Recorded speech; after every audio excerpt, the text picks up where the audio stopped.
Welcome to the Thursday, September 25th, 2025 meeting of the Somerville Fair Housing Commission. Pursuant to Chapter 2 of the Acts of 2025, this meeting will be conducted via remote participation. We will have an audio recording available upon request as soon as possible after the meeting. I'd like to ask my fellow commissioners to, if it's okay to call the meeting to order. Commissioner Patrice. Aye. Rona. Sure. All right, the meeting is called to order.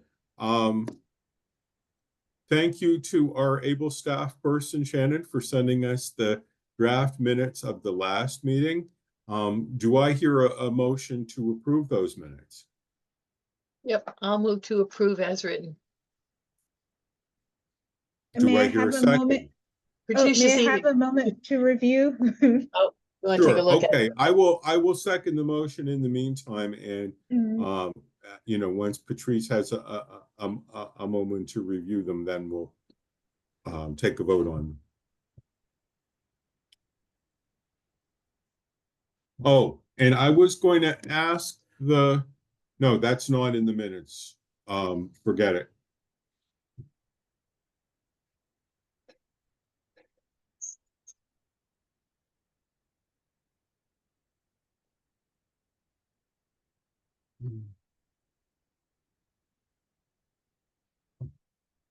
Yeah, I just realized what's wrong with my finding the link is I always look for Shannon and it doesn't come from Shannon. It comes from Fair Housing.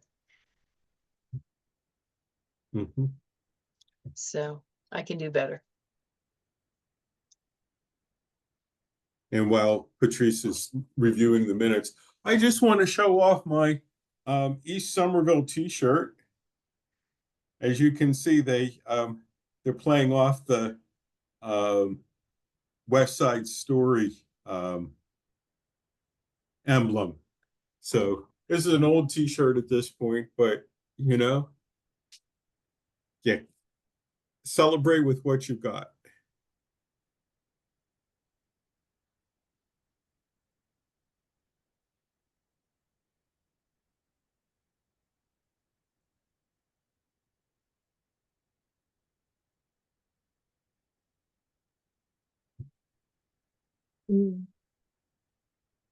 Yeah, if we keep celebrating in East Somerville, we're going to start putting on weight. The food is really rich.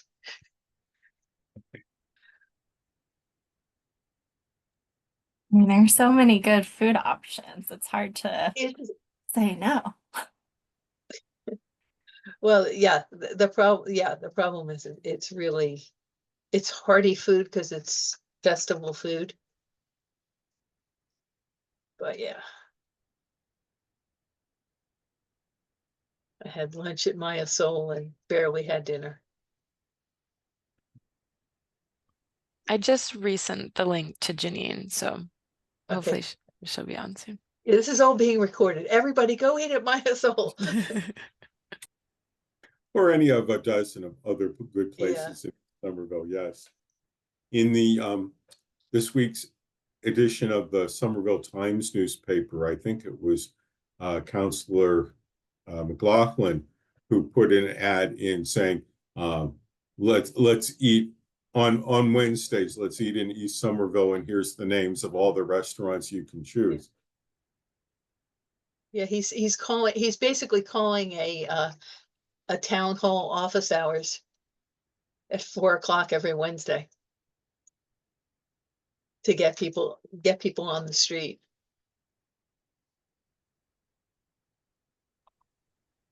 I will also say in this vein, while we're waiting for folks, I recently started taking pottery classes over at Mudflat. Oh, Mudflat. I feel like there's opportunities there to get some like city economic development stuff going on, connect the Mudflat students to all of the restaurants, because so many start at 6:30, so you got to get food before then. The problem with Mudflats is that once you're good and filleted up, you don't want to have something hearty that you're going to put your hands on. Exactly. Yeah. So you have to eat before you go to Mudflat. Right, you gotta stop by Yeah. at one of the restaurants on your way there. on the way in. So Commissioner Patrice, are you What do you ready say? to put on the minutes? Yes, I second. Okay, Okay. I think that makes it unanimous. The minutes are approved. We'll move Mhm. on to a couple of our standing agenda items. And I'm actually going to combine the item on the fair housing questionnaire with the item on the Facebook page update, and you'll understand why in a moment. Let me just say for the general public, if you go to Facebook and search on Somerville Fair Housing Commission, all one word, you'll find our Facebook page. There's generally a fair housing question of the week on Friday and a topical news article on Monday. And then in between, there's different things. And the in between thing was the huge attraction this since our last meeting. We posted a link to the questionnaire that Commissioner Patrice and I worked on getting into the hands of the candidates for mayor and city council, both the at-large and the district candidates. And whereas typically, if we get over 100 people viewing the question or the post, it's good. The fair housing questionnaire, 2,199 people viewed that post. That's a record. 19 reacted to it in some way, and 86 clicked through the link to see what was there. Now, that's in addition to anybody who read about it in the Somerville Times, which put the answers in over the course of a month, or anybody who saw the QR codes that Commissioner Rona and I think some other folks posted around town and saw it that way. So I think we can say that our twin goals of getting the candidates to think about fair housing and to get the public information about what the candidates thought about fair housing were met. Welcoming Commissioner Janine, I was just saying that our Facebook post about the fair housing questionnaire got the most response of anything we've ever done. Wonderful. Sorry about the delay there. Not a problem. The other questions, more typical questions that got some attention were a seasonal question about how long should it take me to get my security deposit back when I move out, which is not specifically a fair housing question, but has some overlap. And an article about someone being taken to court for refusing housing vouchers, which you cannot do in Massachusetts. That goes against our fair housing laws. Both of those were in the low to medium hundreds as far as viewing. And the housing voucher article had 13 that clicked through to the underlying article. So I just wanted to let you all know we are getting attention on this stuff. And let me stop and see if there's any questions about that. Any comments? I have a comment, maybe like a thought. So, I wonder what we can do like right before the next election. This was just the primary election. So, like when we get to that section, Dennis, we can discuss like what we do next. But I am so excited that people are seeing the post and responding with the content. And are informed. So it did what it needed to do. It did its job. So kudos to us all. I just want to raise the roof to us all. Yay. And I would say we need to do another round or two of postering.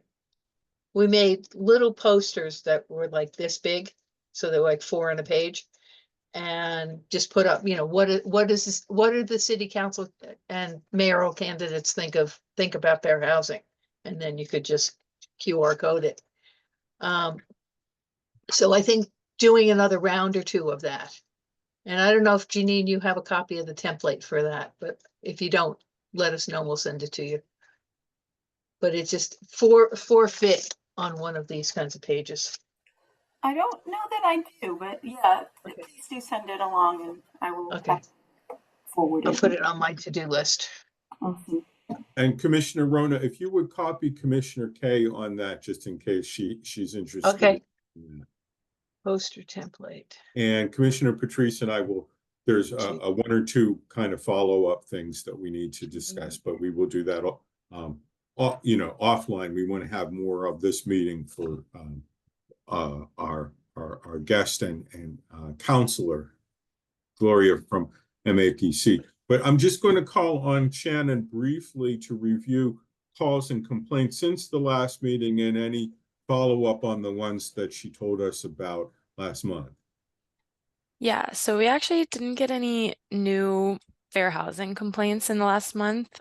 So I'll go quickly through just what happened with the one that we got last month, which was about the household who, after they asked for lead abatement, they were given a month-to-month lease, and their neighbors in the same building are given annual leases. So even after trying to speak with the landlord, they stuck with the month-to-month lease, so the household moved out and they are looking to file with MCID a complaint. That's the only update that I have. We did get like a few emails in the last month, but one was referred to ISD and then the other was referred to OHS. Okay, and just for the sake of anybody who is watching this video, can you say what some of those acronyms stand for? Yeah, sorry, I always forget. ISD is Inspectional Services Department and OHS is the Office of Housing Stability. So they're going to deal with things that are less fair housing related, but are still like housing issues that people go through. And MCAD, for anybody who doesn't know, is the Mass Commission Against Discrimination. And basically, when we need something to be enforced, we refer it to them because we don't have the capacity at the city level. Okay, any thoughts or questions or comments about Shannon's report?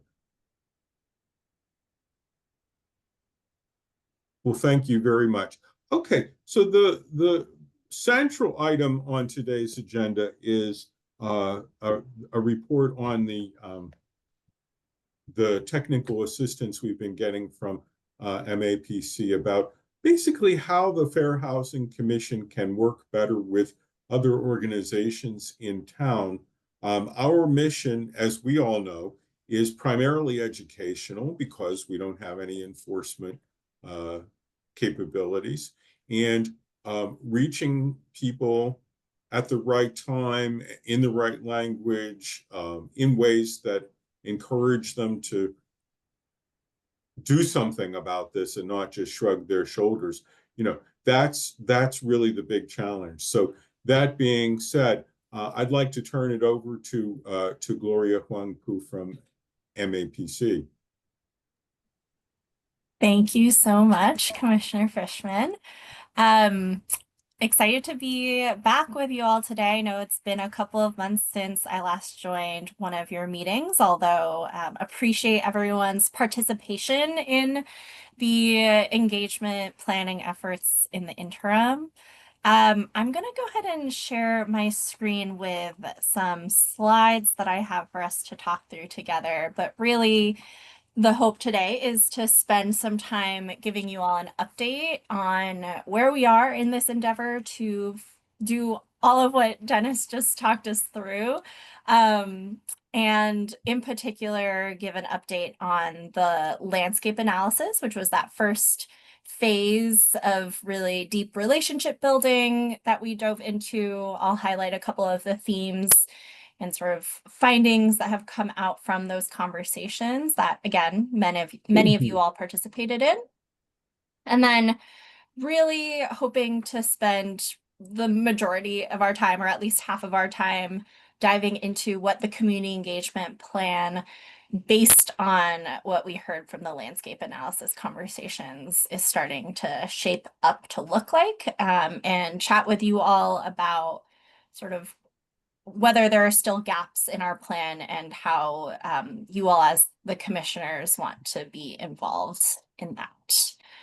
So that's the plan for today. And I'll probably speed through a few slides just given the amount of time that we have, and we can save discussion for a little bit later. I'm also happy to come back to a future meeting to dive in more if there are things that we don't get to.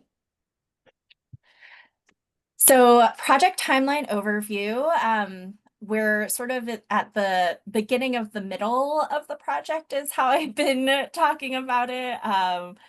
We started back in April with the 2025 Fair Housing Month events, me just getting to know you all as the Fair Housing Commission, and then again over the summer really focused on this landscape analysis piece. Last time I was here with you all, we talked about the demographic data and what that told us about housing discrimination in Somerville and priority groups within the protected classes that we have in the city. And then based on that, went about our landscape analysis, which we'll talk about more, and are now gearing up to create some of those updated educational materials, building on all of the great content you all already have, and then taking those educational materials out and sort of getting it on the ground, doing some of that awareness building and education over the next few months and into the spring, really setting us up for our next round of Fair Housing Month engagement. So that's where we are in the timeline. Like I said, I wanted to focus our time today on giving you all an update on the landscape analysis. And as a refresher, the purpose of the landscape analysis showed up here, same slide I think as what we talked about in my last presentation.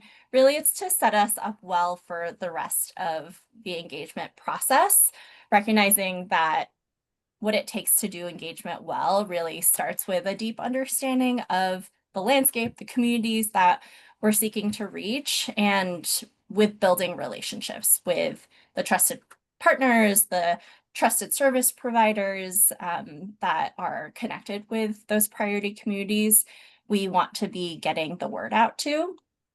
And so the landscape analysis conversations really are a foundation for continued relationship building, not just within the scope and timeline of this project, but hopefully beyond as well. So what did we actually do? As you will hopefully recall from the last time I joined you all, we started by looking at the demographic data, the reporting data that Shannon collects, and really identified a few priority groups that we're seeing as the most impacted by housing discrimination, or, you know, in the case of landlords at the bottom of the list, they're the most having a hand really in those instances. So what we saw in the data come up was folks with Section 8 vouchers or other forms of income as payment for their housing, seniors, individuals living with disabilities. I know we also saw race and ethnicity as another one that came up. And then based on that demographic and reporting data, we came up with a list of community organizations, service providers in Somerville that are connected with those priority communities, and went ahead and had a series of conversations with a number of them. You can see them listed here, so including the Pastorate Connection, a team at Soya that provide interpretation services, East Somerville Main Streets, the Somerville Council on Aging, folks at CAS, as well as the Somerville Public Schools Basic Needs and Housing Support Director. And from those conversations, I've just started to visualize here who all we talk to and what other resources, supports, connections, organizations they elevated and pointed us to. So the color coding here just shows if it's in blue, it's a community organization. In that brown color, it's a city department or a city entity, and the more orangey color are housing resource providers. A couple of things that this tells us, and it certainly doesn't show all of the connections, very much a first draft here, but I think what it does tell us is by the end of our one-on-ones, we were starting to hear the same names and organizations. So we're probably at a good place of like uncovering who all is part of the landscape and being able to map it out. Secondly, there's a lot of players in this space, as you can see, a lot of folks who are providing Somerville residents with support around housing issues. And in particular, the Office of Housing Stability has emerged as this hub or a triage point, which is really great given the relationship that the commission already has with OHS. And then the last thing I wanted to point out is there's really a separation in this map between the organizations that are associated with supporting usually tenants, sort of the 2/3 of the left side of this slide, whereas homeowners are a little more disconnected. And we haven't reached out yet to these organizations that we think will help us get connected with landlords in particular. So those are the main things I wanted to note here, but also my hope is that as we continue the engagement over the next few months, we'll continue to build out this map, and it can be a tool for the commission going forward to think about, you know, what parts of this map have we not built relationships with? Can we make an effort to really reach, for example, seniors in 2026, and then you know, homeowners in 2027, et cetera. So something we can dive into more, but wanted to offer this as a tool. Now, we had all these conversations. What did we actually hear? I asked Shannon to send out a memo ahead of today's conversation, which goes into all of this in more depth, but as an overview, first thing that emerged is really that the context of housing affordability being a challenge for Somerville residents is really heightening the risk of fair housing issues, of housing discrimination in general. And this is especially the case for folks whose documentation status is unclear. That's really building on a foundation and an existing distrust between some of the priority communities that we want to reach and sort of the government as an entity. I think a lot of folks don't necessarily distinguish between different departments, although there's certainly that trust with OHS that we heard. And that's leading to a lack of reporting where, in particular, immigrant communities aren't necessarily comfortable with reporting instances of discrimination. And moreover, in this year in particular, there's a heightened sense of fear that we heard from pretty much everyone that we spoke with in just the current national political climate as it relates to immigration policy. A lot of misinformation or just lack of clarity of what would happen if you were to report something to a government entity. And so in terms of how to try to reach people in this climate, what we heard from folks was really meeting people where they are, linguistically, with really clear and actionable information that they can use that goes beyond sort of knowing your rights.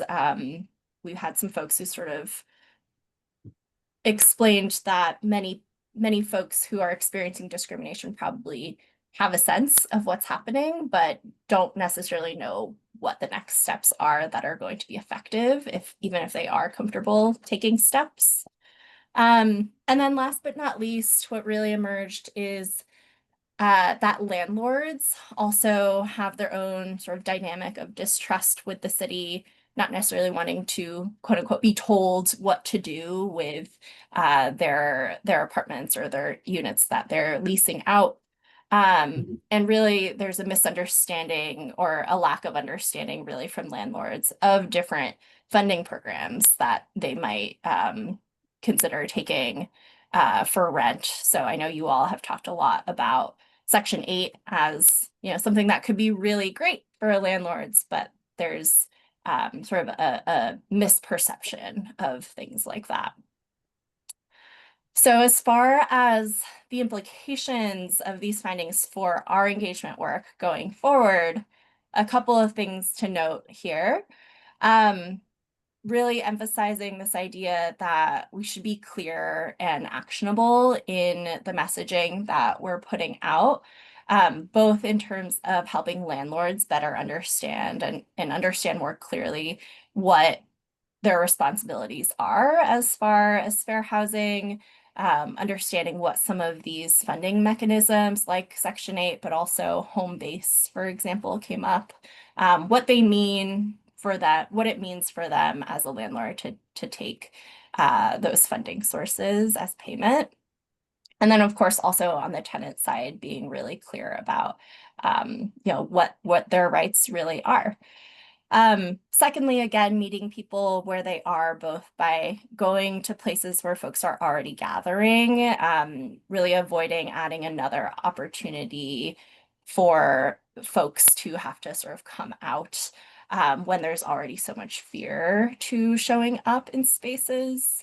And in addition, of course, making sure that we're working with partners to provide interpretation and translation as we get into sort of these more technical discussions. And last but not least, big takeaway, I think, is really making sure that we are developing different sets of messaging tailored to tenants, renters, and then also landlords. And I think double clicking on this last point, really thinking about in this moment with the fear that we're seeing and hearing and feeling in the community, maybe focusing some more of our engagement in the short term on that landlord education side, where perhaps that fear is a little bit less immediately felt. So as far as, you know, getting folks out and communication, things might be a little bit more well received.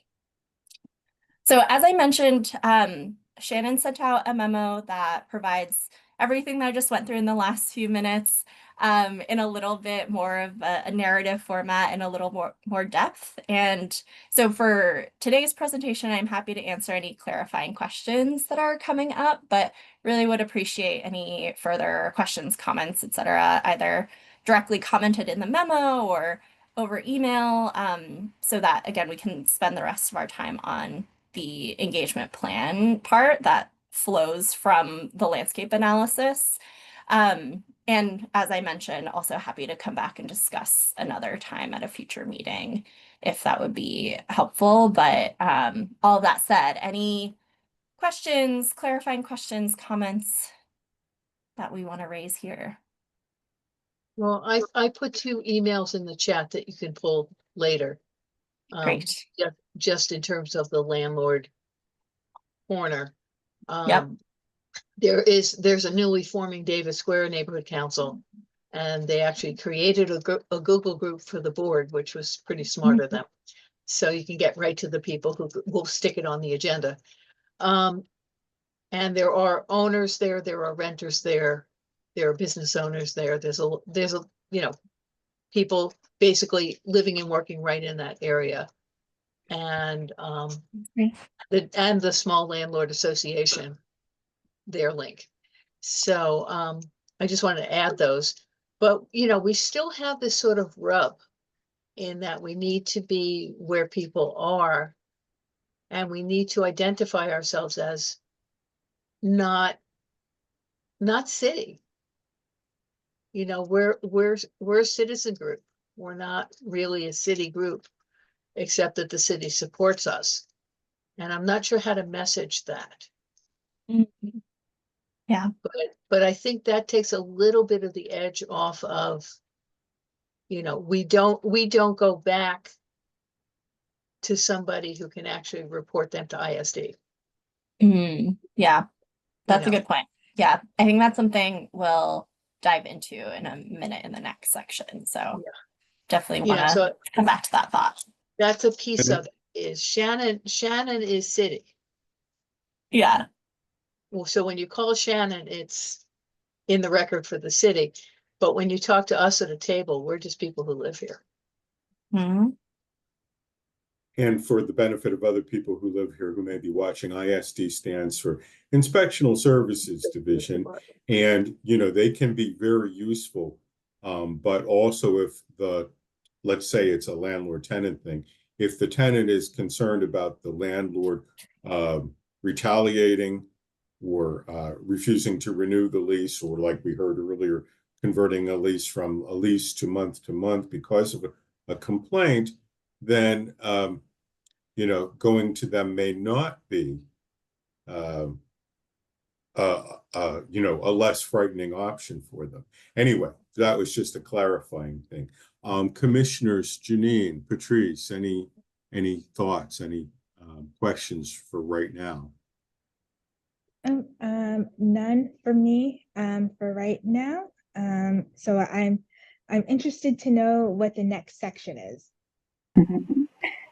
I just have an additional comment which relates back to the complaint about the lead abatement, and I think it relates to some of what we learned in our conversations about communicating information about how different city programs work and benefit landlords, because the lead abatement program is actually pretty great in terms of the things that it provides, like, you know, alternate money for alternate housing while the work is being done, and you know, all kinds of things that you know, maybe there's a way there to weave that into some of the education we do down the line. I mean, that's a very specific example, but it did strike me that, you know, I only learned about some of that when I was working with some folks that were looking for lead abatement. So,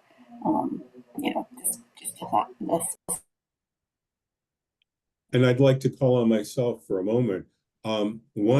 One thing that really stuck out from me, not only from your excellent presentation, Gloria, but from the looking at the document, I think the framework that historically, and I've been doing this for at least 15 years, that historically the Fair Housing Commission has been working within has been let's make sure that people can lodge complaints and get them acted upon. And that's still very important. But I think a big message that came out from your conversations, and I'm, you know, putting this into my words, but it sounds like people were saying, yes, but we kind of, in the community, we kind of know what our rights are. And, you know, if we're not reaching out, there may be reasons for that. And you, as the commission, maybe you should be speaking to the people who are in a position to stop discriminating in the first place. You know, and I know that's not exactly how they or you would phrase it, Gloria, but is that substantially accurate?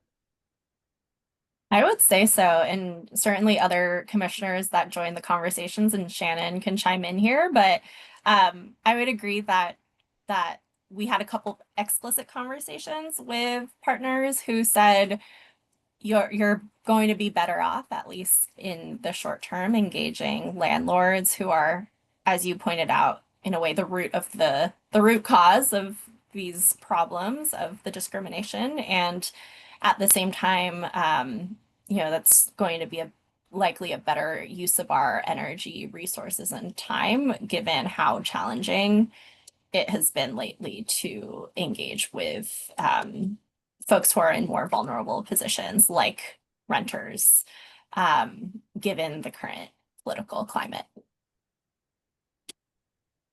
And I'm just going to add one other thing, which is that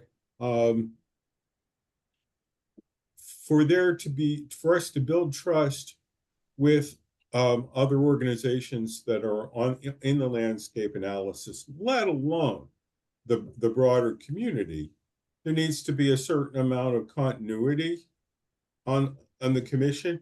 And historically, ever since we got a much more substantial staff support for this, for which I am will be eternally grateful to the housing division. But you know, for people who get hired for that position are smart and qualified, and you know, often can't afford to live in Somerville on what they're getting paid, and often move on after a year or two. So that's a continuity problem. And then, you know, our commissioners themselves, I know I'm not planning on doing this forever, you know, so and when we do try to fill positions, especially those that have a specific constituency attached, like the low to moderate income constituency, it's often not so easy to fill those positions. So as we're discussing how to you know, target this and implement this, I think we have to think about our capacity as well. And I don't mean to be discouraging. I'm trying to like be realistic so that we can come up with strategy that works and not strategy that sounds good. I'll step back into the chair. Commissioner Rona. Yeah, I'm gonna speak as a former educator and say that one of the things that we probably should have is a I don't even know how to title it, but a packet of information that we can also stick up onto the city website, that sort of landlording without running afoul of fair housing rules, and also resources. Because when we went to figure out what the VIP program was doing, the flyer that we had handy had somebody who had left the city for a higher paying job. And you know, and it really wasn't clear who was minding this program. So there's the lead program, there's the VIP program. And those should be easy to access, and they should be repeated through our website. But we should have something easy to print up for a table and easy to QR code at a table. And have that, because that's continuity. But it just means that it's an agenda item at the end of every year, or at some point every year, to make sure that that's up to date. Thanks. Commissioners, do you have any other thoughts or questions right this moment? Because if not, I'm going to ask Gloria to lead us into the next part. Well, Dennis, like I wanted to make a quick comment on what you had said, and I agree in regards to capacity building for the commission. How do we capacity build for like for the future generation of commissioners? What does that look like? How does that labor get performed? So I'm glad you're thinking about that. And we want to make sure that you know, this happens, that we're able to like meet, and that we're able to have like staff to help us in the upcoming years. So I think that that's a thing that we could like put on an agenda one day, on just to like have capacity building in mind, right? How do we continue to do this? And it kind of, we create systems that perpetuate. But with that said, I will leave it to someone else who would like to speak. Shannon, you heard that request for an agenda item, right? Yes, I'll add it. So, and unless it's really timely for right now, I would like people to hold their thoughts so that we can move on to more the how do we do this stuff part of the program. Thank you all. Gloria, back to you. Thank you. Yeah. And my hope is that some of this next section of how do we do this will be in line with this conversation we've landed on around capacity building and continuity. So really the outcome of the work that we're doing together is a community engagement plan that hopefully you all can continue to use as well beyond the duration of this collaboration.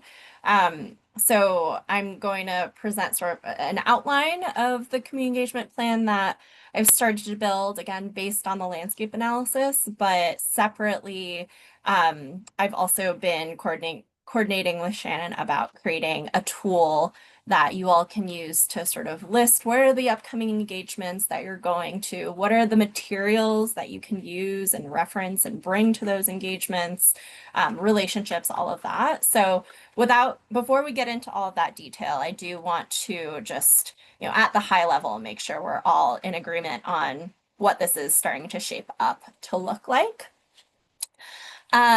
So to start, I wanted to revisit the goals that we had discussed for the project again in that last meeting when I joined you all.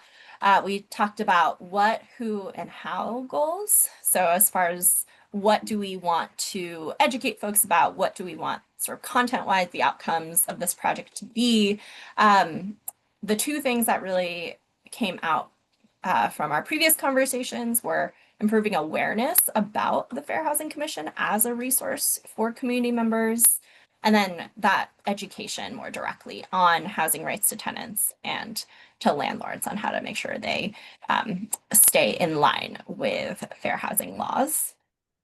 Who we already talked about at length in the landscape analysis piece, but sort of dividing that group between tenants and landlords as distinct priority groups.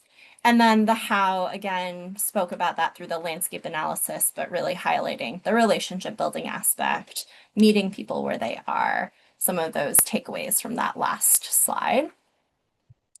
And so the way that I approach community engagement plans is taking the community engagement goals alongside what I hear through a landscape analysis and building out an outline based on that. So the next two slides here are an outline of the engagement plan as I've started to think of it shaping up. So the first slide here focuses on the first of the two what goals, and that one being awareness of the Fair Housing Commission as a resource.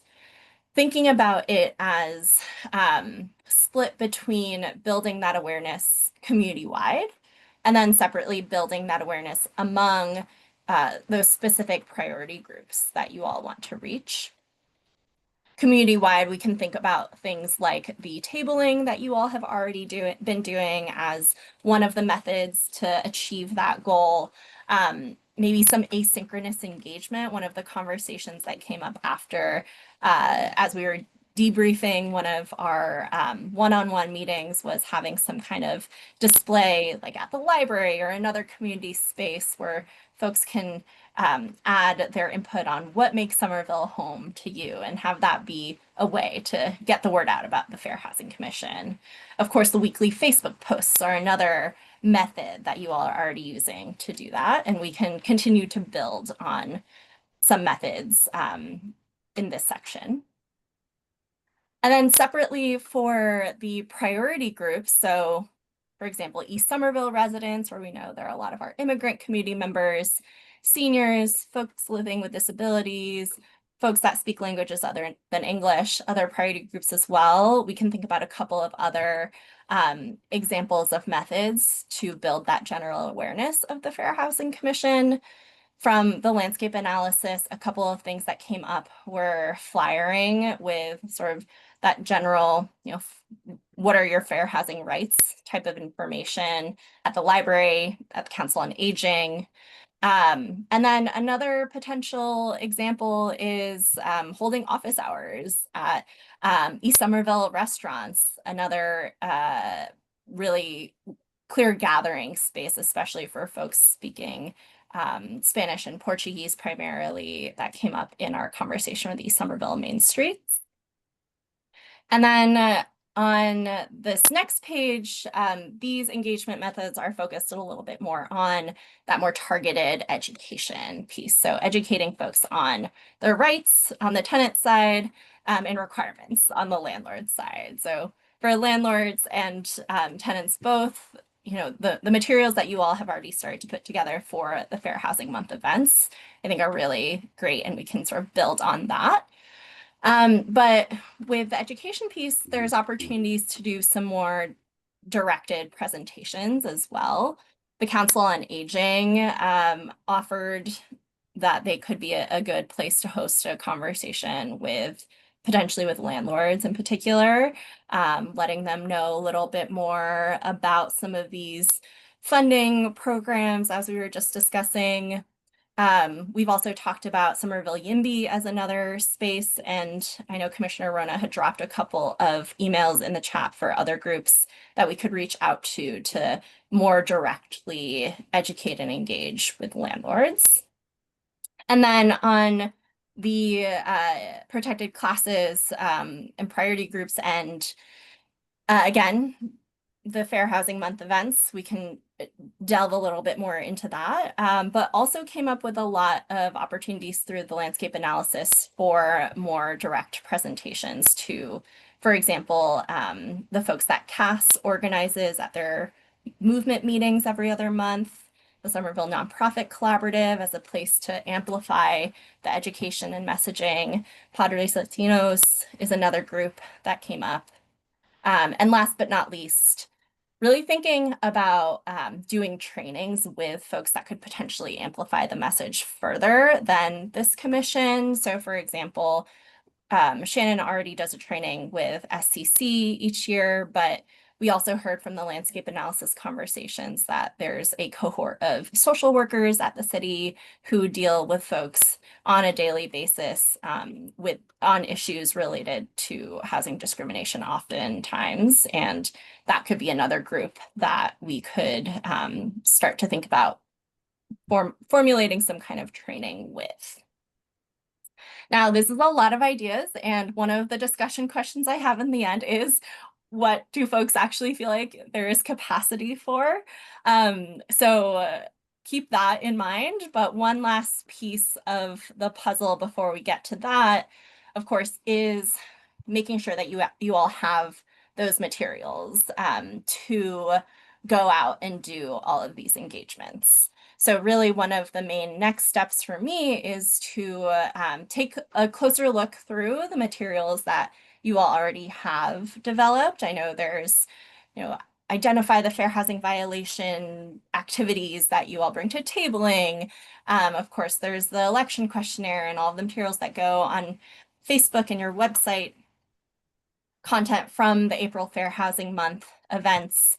But I'll be taking a closer look through all of these, taking ideas like the one pager of resources for landlords, for example, and we'll work internally with the MAPC housing team to help you all build out more of a library of engagement materials, educational materials that we can use and bring to these engagements and sort of test their resonance and how we message and frame some of these things with the priority audiences that we want to reach. So with that, and with 3 minutes left in our meeting, I'll pause there. Went through that a little bit faster, and like I said, I will share out a more in-depth document of an engagement plan rather, with some of these things laid out in more detail for you all to review after the meeting, but would love to hear any initial reactions, but also really that question of at the bottom of this page, what level of commitment do you all feel you're able to make in staffing some of these engagement events? Also just recognizing that there might be an initial upfront investment now as we, take these tools and sort of shop them around and test them out, that hopefully enables the commission to sort of, run with it and continue that engagement in years going forward with, maybe a couple of checkpoints on an annual basis to update what you have. So So I yeah, just I'll open it up. before we go on, I just want to check in. How many people have a bright red line deadline at 4 o'clock? I can stretch mine to like 10 minutes after the hour. Could everybody do that? Okay, let's plan on that. So with that in mind, yeah, Gloria's asked us some important questions, and you may have other thoughts as well. So who wants to speak? Yeah, Commissioner Ronan.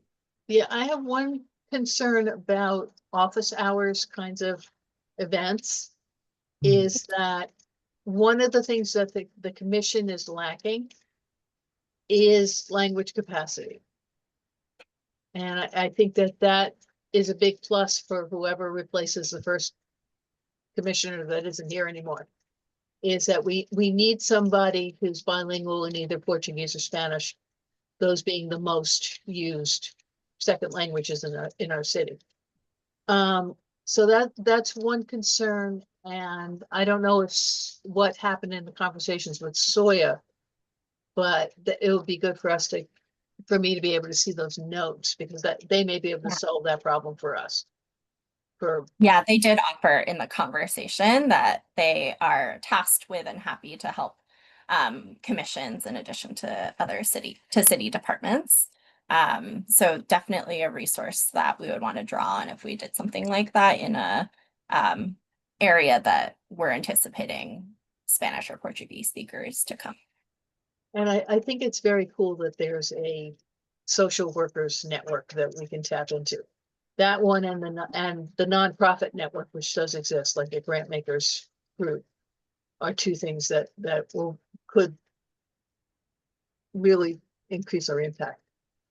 Agreed. I was actually gonna comment on that is definitely an area where I would be willing to devote some of my time to, Great. you know, presenting to the social workers, and you know, making sure that they understand or have, I don't know, enough information and access to resources for how to best help their clients. Yeah, that in particular, you know, that level of training would be both exciting and I think interesting for me to participate in. So yeah, for sure. That's great to hear. Thank you. Yeah. Would love to coordinate on that. Patrice? So, I was thinking of 3 takeaways or 3 possibilities from this discussion. So one of the things that was discussed that concerned me is that we may not be able to like reach the immigrant population due to the new federal administration, and that is very concerning. So it's like, oh, that is a barrier that we did not anticipate about a year ago. Right. So it's like, how do we overcome that? And I was thinking, and I think Lori may have already mentioned it, that we may not be able to like reach those folks directly, but we do have contacts with within that community that are trusted. The folks that we have been that we want to partner with, that we've been meeting with. So maybe there's a resource there. I haven't fully fleshed it out in my mind yet. Also, another idea that I was thinking about was I love the trainer model, right? So I guess this builds on what I was saying earlier. Love the idea of like possibly having like a large training of train the trainers. So that way it's capacity building, right? We can do train the trainers and like have the trainers train other people too. So if we give like free training, put it together and then ask for at least a commitment for the free training, as if they have to train someone else, and then they have to get that commitment from someone else that they have to train at least someone else within a year, right? So that way we could capacity build like further out.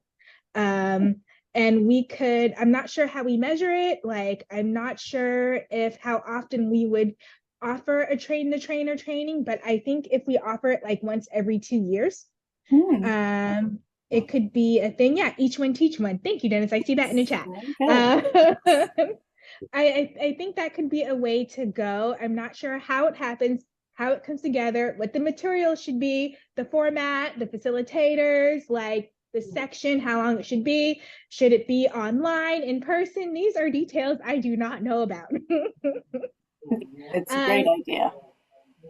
And with that said, I think we could also do that kind of that capacity building also, and kind of like the landlord management company, that kind of space, the small homeowners associations like space. I wonder if we could actually kind of mirror that too, and kind of have like a train the trainer event. So we could potentially do 2 trainer the trainer events every 2 years, and it would be the same deal, different content, of course, because there are different needs that to be addressed.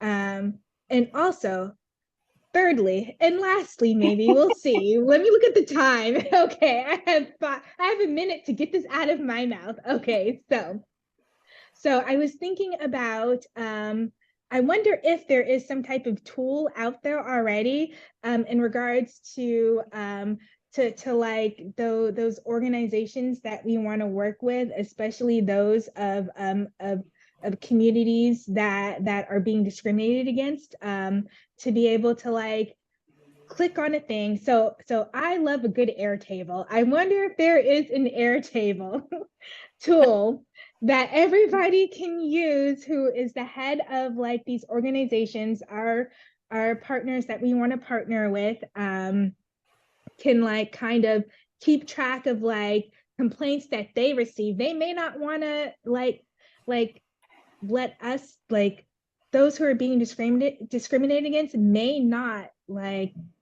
be able to report it to us, but they would report it to who they know, that lead of that organization that we want to partner with. And I wonder if there's a tool that maybe that can be used across across these organizations, right? Just like the fair housing tool, right? Like hands down fair housing tool. And where you would log in an incident somehow, and this would also loop into helping the city out with keeping like records too, if it was like have it encrypted in some way to keep it confidential and have it shared if people don't want their information shared, but at least a way to gather data somehow. But like they would be able to put in the data, they would be able to have resources on hand, be able to click on a thing and see the resource, and be able to like know what to do, and also be able to like not just material resources, but also resources in regard to other organizations that could also help out, that are connected. Now, all these things I have suggested, I do not know how to do. I fully disclose that I do not know how to do They're good these ideas, things. though.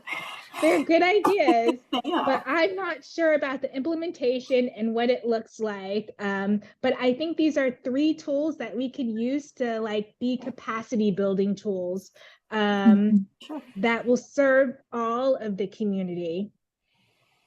Patrice, And what's an air? You said air? Airtable. Airtable. I'm sorry. Yeah, I don't know what that is.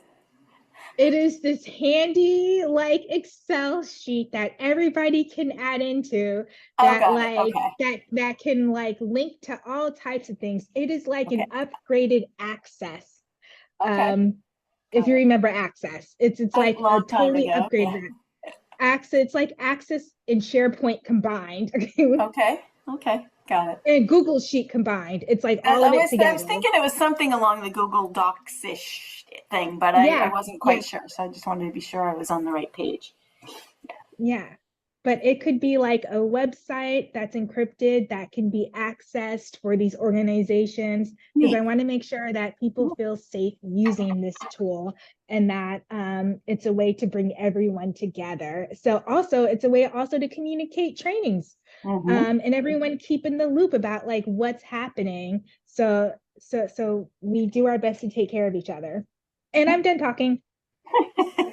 Okay, I'm going to call on Commissioner Rona, and I have something to say before we close out, but I may have to say it after Patrice leaves, if that's okay. So Rona, go ahead.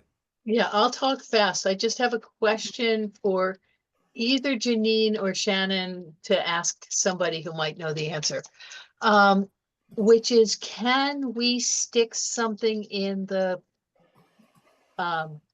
tax bills Oh, to all the owners? Because sometimes they stick stuff in there, but it's all city sanctioned Yeah. stuff. I'll Yeah. ask. I'll ask. Because, you know, there's like Thank you. 15,000 owners in this yeah, it would city. definitely be a city sanctioned thing because we work we with can't- landlords, but we like it's strictly on a like, did a tenant pay their rent? How much do we owe you, et cetera, et cetera. Right. It has nothing to do with their tax bill. So, But would the definitely bill be a city goes thing. out so the mailing is already being paid for. And can What's we that? stick something in there? And then we would have to strategize on what we're gonna stick in there. Yeah. Okay, I'm done. Go ahead, Dennis. Okay, and Commissioner Patrice, if you have to leave, I will understand. Thank you. I So, can stay for like 5 more minutes. okay, well, I will make sure to be done before that. And I'm responding to what a lot of people have said. First off, a little institutional memory. I don't know, 6 or 7 years ago, the staff person for the Fair Housing Commission would, not every year, but routinely gather some of the identified larger landlords in the city together and do a training on the theory of, let's help you stay out of trouble, essentially. So, you know, that we could do that, I think, with a little different voice, but it's been done. And you know, also looking at, this is shifting topics to the other kinds of outreach. Last month's minutes, I'm looking at it, I'm reminded that Commissioner Rona was talking about mutual aid Medford and Somerville's, the Mamas organization, inviting us to table at their free store event, possibly with an immigrant organization, and, you know, adding to our language capacity. So I want to flag that so we don't lose that. That seems like something we could do either before or after or both we have new materials, you know, because it would be helpful. And it will be even more helpful, I think, when we have stuff to pass out, but it would be helpful to start with. One other thing that I wanted to mention, and put this in a city mailing kind of thing, reminded me of this. But whenever it comes to city resources, it'd be helpful for us to talk to our elected officials and make sure that they're this doesn't take them by surprise, and they've had a chance to think it over, and as much as possible that we have their support. The questionnaire, you know, moved us a little bit in that direction, but I think when it comes to, we're pressing for this, we're asking that, we're going to be visible in the community in this other way, as you know, in your ward, if you're a district counselor or that kind of thing, you know, it would be somewhere between a courtesy and a power building move to get them involved. And that reminds me of one other thing, which is capacity building. I completely resonate with what Patrice was saying. And again, if I'm not doing my part of this commission anymore in a year or 2 or 3 at most, there needs to be somebody who can say something like, we used to do it this way. Right. And we need to institutionalize that somehow. Absolutely. Agreed.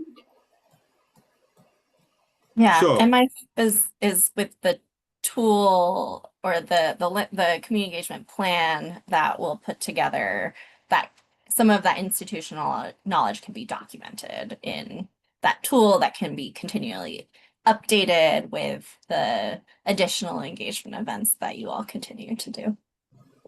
But it's a broader question than that, certainly. The cats say thank you for hurting us. Yes, thank you very much, Gloria. Couple of other quick things. We're not going to have time to do deep into any of the other items on the agenda, but I wanted to, speaking of institutional memory, Shannon shared with us a draft of the FY24 annual report, which means starting back in summer of 23, if I'm remembering that correctly. And the question came up, did we table at ARTB in 23? We know we did in 24. We know we did in 25. We did. Okay. I'm pretty sure we did. And I can look back in my notes to see if I have any like records from meetings. I can look back on my calendar right now. Okay. Why don't I let Shannon will be in touch with Commissioners Rona and Dennis to ascertain that small point for the I think we did. I'm pretty sure we did too, now that you mention it, because I think I joined the commission in 23, and I think it was one of the first activities. I wasn't able to attend, but I do remember that it being brought up as something that we were doing on a regular basis. So. Okay, so thank you for that. So I just want to mention that our next meeting is scheduled for 3 o'clock on October the 23rd, also on Zoom. And between now and then, we'll see whether it makes sense for us to invite Gloria for that meeting, or what's the best use of her time, because we're grateful for all the time that we get, and we don't want to take that for granted. Do I hear a motion to adjourn? I'll make that motion. Patrice, no, Janine made that motion. Yep. Yeah, it looked like Patrice was seconding it. I'll second. Correct? Yes. Commissioner Rona? I'll approve. Okay, we have unanimously adjourned the meeting at 4:16 p.m. Thanks, everybody. Thank you very much. Guys. All right. Bye-bye.